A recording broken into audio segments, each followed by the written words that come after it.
कुछ खबरें खेल के मैदान से। पाकिस्तान क्रिकेट बोर्ड पीसीबी ने 2025-26 के सीजन के लिए सेंट्रल कॉन्ट्रैक्ट्स का ऐलान कर दिया। कौमी टीम का कोई क्रिकेटर ए कैटेगरी का अहल करार नहीं पाया, जिसके बायस बोर्ड ने सेंट्रल कॉन्ट्रैक्ट से ए कैटेगरी को खत्म कर दिया। नए सेंट्रल कॉन्ट्रैक्ट्स के तहत इस बार 30 खिलाड़ियों को कॉन्ट्रैक्ट दिए जाएंगे। ये मुआहिदा 1 जुलाई 2025 से 30 जून 2026 तक मुअस्सर रहेगा। गुज़श्ता साल 25 खिलाड़ी कॉन्ट्रैक्ट याफ्ता थे, ताहम इस बार तादाद बढ़कर 30 हो गई है, जबकि 12 नए खिलाड़ी पहली मर्तबा शामिल हुए। इनमें अहमद दानियाल, फहीम अशरफ, हसन अली नवाज, हसन नवाज, हुसैन तलत, खुशदिल शाह, मोहम्मद अब्बास अफरीदी, मोहम्मद हारिस, मोहम्मद नवाज, साहिबजादा, फरहान, सलमान मिर्जा और सुफियान मुकीम शामिल हैं। पीसीबी के मुताबिक एक कैटेगरी खत्म कर दी गई है। अब परफॉर्मेंस की बुनियाद पर खिलाड़ियों को पीसीबी और डी कैटेगरी में तकसीम किया जाएगा। हर कैटेगरी में 10-10 खिलाड़ी रखे जाएंगे। टॉप एंड टी20 टूर्नामेंट के 17वें मैच में शिकागो किंग्समैन ने पाकिस्तान शाहीन्स को 59 रन से शिकस्त दे दी। ड्रॉन में खेले गए मैच में पाकिस्तान शाहीन्स ने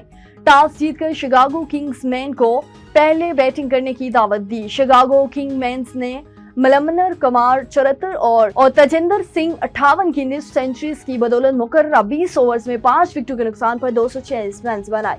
पाकिस्तान शाहीन की जानिब से मोहम्मद वसीम जूनियर ने 2, जबकि साद मसूद और शाहिद अजीज ने 1 विकेट हासिल की है। साबिक कौमी कप्तान और star batter Babar Azam America से वतन वापस पहुंच गए। बाबर आजम अमेरिका से महाराष्ट्र, दुबई और फिर लाहौर पहुंचे। उन्होंने ट्रिनिडाद से वापसी पर चंद रोज अमेरिका में क़याम किया, जिसके बाद वतन वापस पहुंचने पर बाबर को एयरपोर्ट पर लेने के लिए उनके भाई और कजन पहुंचे। वाज़ेह रहे कि पाकिस्तान वनडे स्काउट के अरकान ग्रुप्स में पहले ही वतन वापस पहुंच चुके हैं।